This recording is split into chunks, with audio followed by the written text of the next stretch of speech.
While playing Skyrim, or any Elder Scrolls game for that matter, I often love to add magic to any of my builds. Whether I'm specializing in thief, assassin, or warrior perks, I have a personal habit of spicing it up by throwing some spells into the mix. I really think magic makes the Elder Scrolls universe so memorable, and if we took it away, things would become a lot less interesting. I mean, even when I do play a pure warrior or thief build, I really appreciate that the world around me is still filled with spellcasters and ritualistic worshippers. These mystical individuals are harnessing magicka, which is the energy of all living things, and while many masters may have figured out how to use it, much of its nature remains quite mysterious. Scholars are still trying to understand the details of how magicka flows between living things and how it's generated. What we do know is that this raw energy flows from Aetherius into Mundus by the way of the sun and the stars. Mortals have learnt to use it for various things, and it wasn't long before this skill was categorized into schools of practice, ready to be focused on and taught.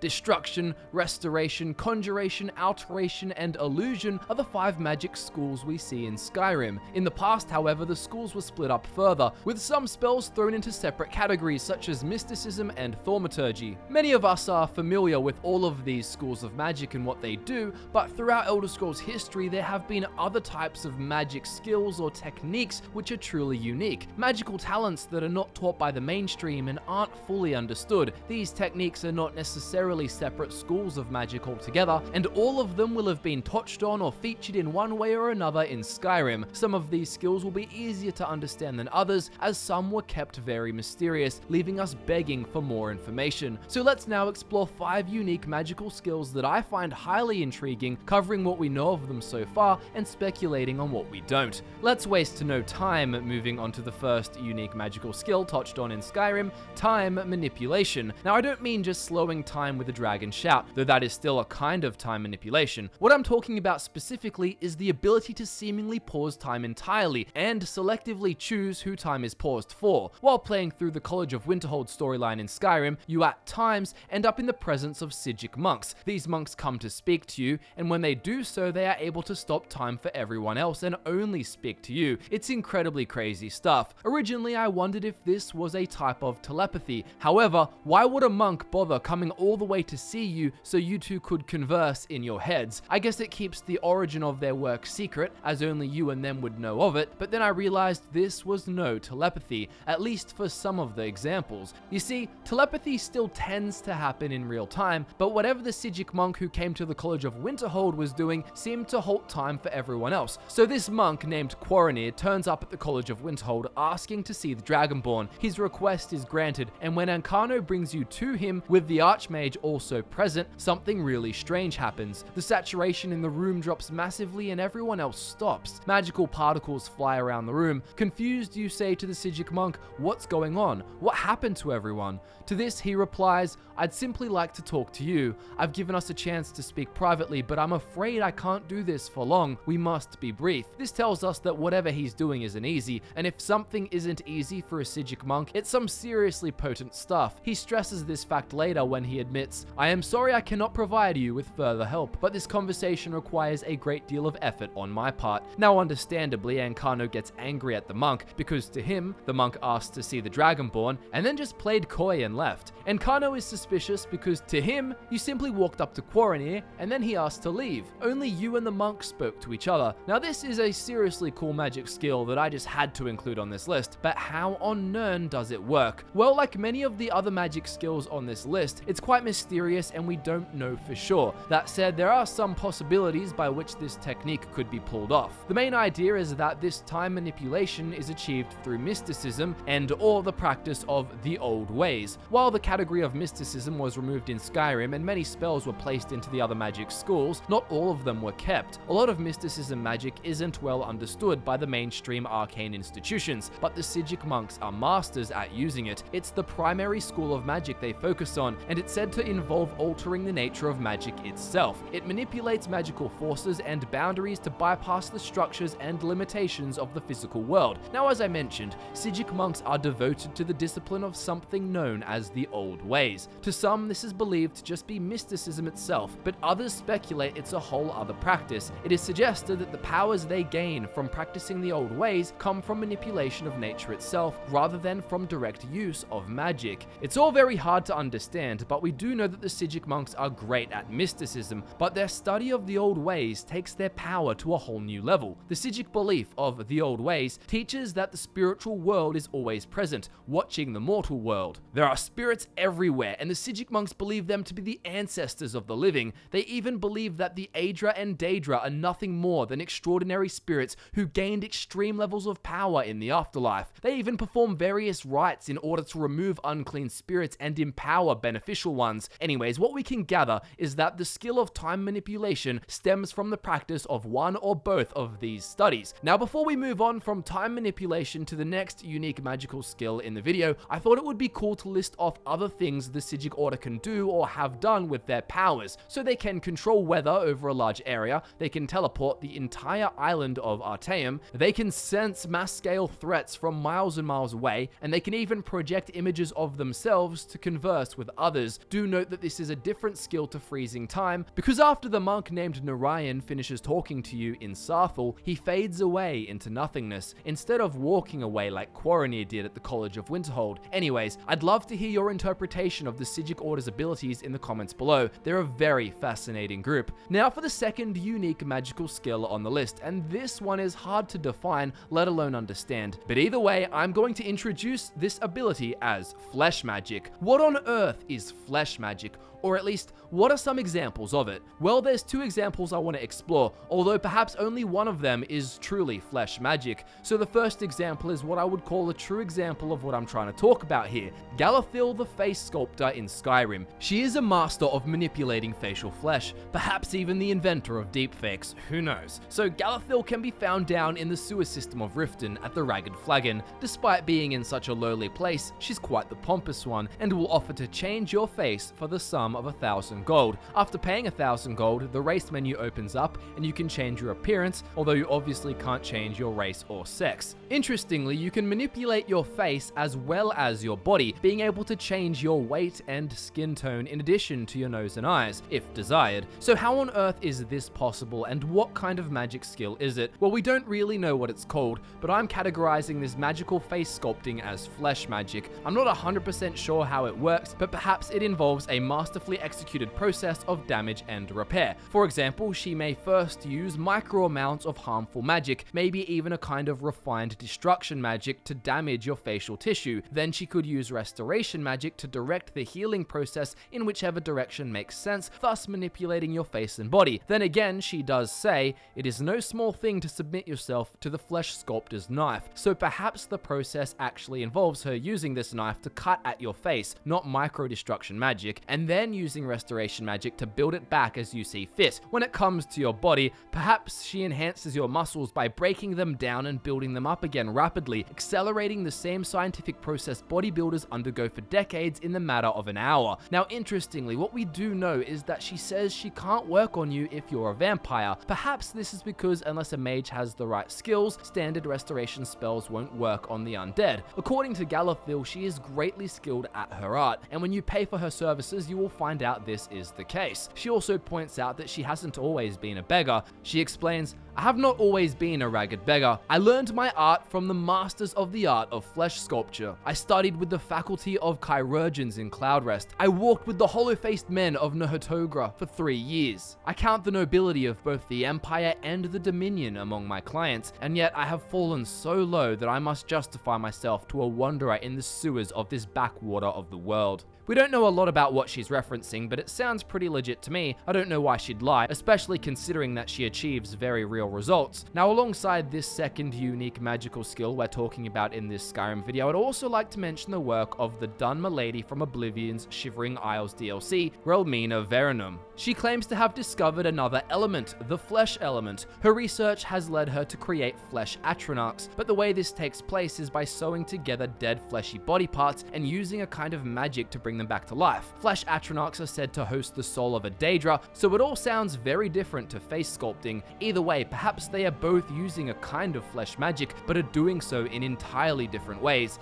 I mean, Gala doesn't work on the undead, whereas Realmina does. While Realmina has discovered the flesh element, her work seems to be a lot more necromantic compared to whatever Galafil is doing. Think about it, one requires combining different pieces of flesh and imbuing the soul of a Daedra, whereas the other technique involves altering that which is well and truly alive. Either way, I thought it would be worth mentioning Realmina in this section to get some thoughts flowing. Do you think these two women are using similar types of magic, or is it completely different? Let me know in the comments below. But now for something even more mysterious, a magical skill that is hard to grasp but very powerful: shadow magic. This is mentioned by Neloth in the Dragonborn DLC when he asks you to complete the quest known as Azra's Staves. Neloth wants you to collect staves made by an individual named Azra Nightwielder, and mentions that while these designs wouldn't be considered good by modern day standards, they have sentimental value to him. When you ask who this Azra Nightwielder fellow is, Neloth replies, "He was the original Shadow Mage. His advances in magic legendary. Less well known is that he was also a pioneer in the field of enchanting staves. Every staff of his that I have uncovered has led me to greater understanding. Today we would consider his techniques rudimentary, but the genius is still evident." So just out of the blue, a character who we've likely never heard of is mentioned as the original Shadow Mage. What on earth is a Shadow Mage, and what is shadow magic? Well, you'd be hard pressed to find any concrete examples in gameplay, although I will say that the Shadow Warrior perk in the sneak tree looks pretty close. I mean, you literally turn invisible for a second as a shroud of shadows surrounds you. Sneak hadn't been a magical ability so far, but suddenly it was aesthetically made so with this perk. All the perk does is stop combat for a moment when you crouch, and it forces distant opponents to search for a target. Bethesda could have easily left it at that, but purposefully chose to also make your character go invisible for a second and become covered in shadows. It makes me incredibly curious. That said, to understand what shadow magic truly is, we must dive deeper.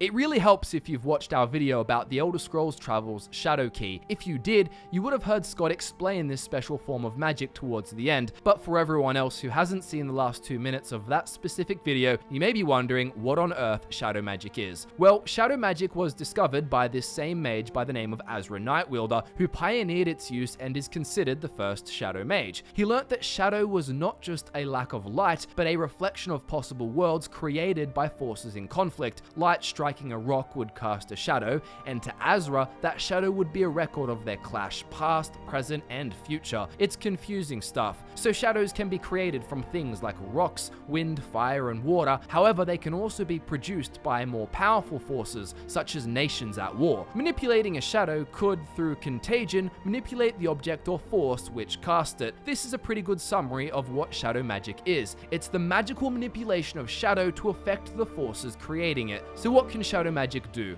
Well, in the hands of the right user, shadow magic is said to be as powerful as the Elder Scrolls themselves, being able to alter past, present, and future events. However, shadow magic sometimes turns on the caster, so it's risky business. It can also be used to create shadow gates, which serve as magical barriers to protect things like treasure. The only way into a shadow gate is to possess a shadow key, and there are only 11 of them known to exist. A really cool application of shadow magic, which I personally like a lot, is the ability to amalgamate shadows together to create weaponry, like the Shadow Stabber, a blade made from shadow. It is said that shadow mages can also visit special realms and alternate versions of the world to aid a different version of themselves, even being able to summon different versions of themselves to their own world. Finally, shadow magic can also be used to allow one to teleport and to disappear by stepping into the shadows. With that third unique magical skill covered, I now want to talk about the fourth one on the list, telepathy. Perhaps one example of this would be what I mentioned about the Sijic monk named Nerian. He projects an image of himself that only you can see and talks to you before his form vanishes into the air. You could call this telepathy, but another more stereotypical type of telepathy is talked about in great depths in one of Skyrim's books, The Doors of Oblivion. You can find a copy of this book in Reachcliff Cave, in Ilanalta's Deep, in Felglow Keep, and at an unmarked location called the Altar of Zgrib. Anyways, once you discover this book in Skyrim, you can read about the story of telepathy being used between a Mages Guild member named Morian Zenus and his apprentice. Morian was a master at magic, and his life ambition was to find a way into the realms of Oblivion. Morian Zenus was particularly skillful when it came to conjuration, and his apprentice, while young and still learning magic, was also a conjuration master. Morian would one day go on a crazy adventure into many Daedric realms, and it would be his apprentice that would scribe what was found. However, the apprentice was not traveling with Zenus on such a dangerous expedition. No, instead he would stay in the safety of Tamriel, and Zenus would speak to him from the plains of Oblivion using the power of telepathy. But how did this all happen? Well, we know that Morian was a very advanced mage, and had even learnt from the Dunmer wizard Divath Fear. However, his ability to use telepathy was said to be simply due to having a strong bond with his apprentice. He could not use telepathy with any old person, it seemed exclusive with his student. This apprentice explained their bond to be a side effect of their conjuration mastery, which might give us some insight into how this mysterious ability works. He said that when it comes to conjuration, the caster's mind is actually connected with that of the summoned. It's only a weak link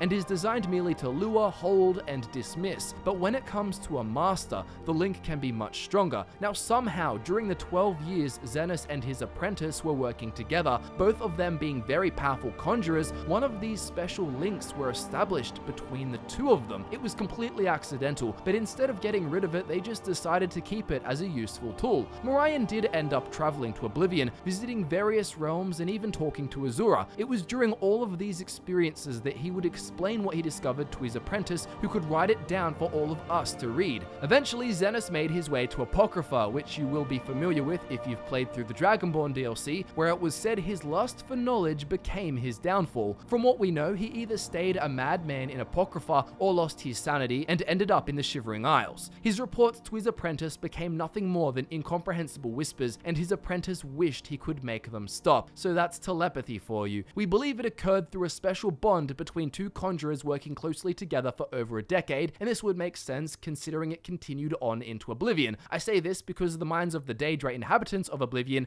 can be touched by mages who are novices in conjuration, so it's not like their link would have weakened too much. If I wanted to be a conspiracy theorist about it, I could suggest that Zenus could have misled his apprentice and simply used some sort of special telepathy magic. There's not much evidence to support this, it's just an interesting possibility based on the fact that Zenus was said to be a master of unknown schools of magic. So besides the Sijic monks using some sort of telepathy and Zenus also using it, who else can? Well, in the same book we were just reading, it was actually mentioned that the Dwemer could connect to the mind of another and converse miles apart. One opposing theory a few people have speculated on is that the Dwemer actually used some sort of special communication device, as after all they were masterful engineers who challenged what anyone else thought was possible. Regardless of the real truth of the Dwemer's abilities, we know there's telepathy in the Elder Scrolls universe. We don't understand how it works in its entirety by what we experience in Skyrim, but I'd say our experiences with Sijic monks, in combination with reading the story of Morian Zenus and his apprentice, shows us some pretty concrete examples of telepathy being a very real skill. Now we arrive at the final unique magical skill or skills in the video, blood magic, and I'll also end up touching on dark magic. So what is blood magic and dark magic? Well, it's hard to classify magical skills, as after all, we're all aware that magical skills are just artificial constructs to help categorize it. Either way, let's see what we know and hypothesize on what things could be considered blood magic. In Skyrim, there are a few examples of interesting magic types involving blood, or the life force of an enemy. For example, when we go to Skyhaven Temple to find Alduin's Wall, the entrance is blocked by a big stone face. There's a circular platform on the ground near it, and Esbern tells the Dragonborn to shed some blood onto it. When you activate it, the Dragonborn purposefully cuts their hand and dribbles out some blood. This causes the face to slide up and reveal the doorway. It's eerie stuff, and I'm not sure what kind of magical force is allowing it. We know blood has been of importance during other Elder Scrolls events, such as when Martin Septim required the blood of a divine in Elder Scrolls 4 Oblivion in order to help open a portal to Mankar Cameron's Realm of Paradise. Another interesting thing here is that Martin mentions that Mankar bound himself to the Mysterium Xarxes when creating his realm using dark rituals he refuses to speak of. Perhaps this involved blood magic as well, or was just another time dark magic has been used, but let's stay on topic. We see that blood is of great importance when it comes to the skill of conducting certain magical rituals in the Elder Scrolls Scrolls universe. This could be one way we can classify a skill of blood magic, the ability of using blood for rituals. Another way could be if we viewed any draining of life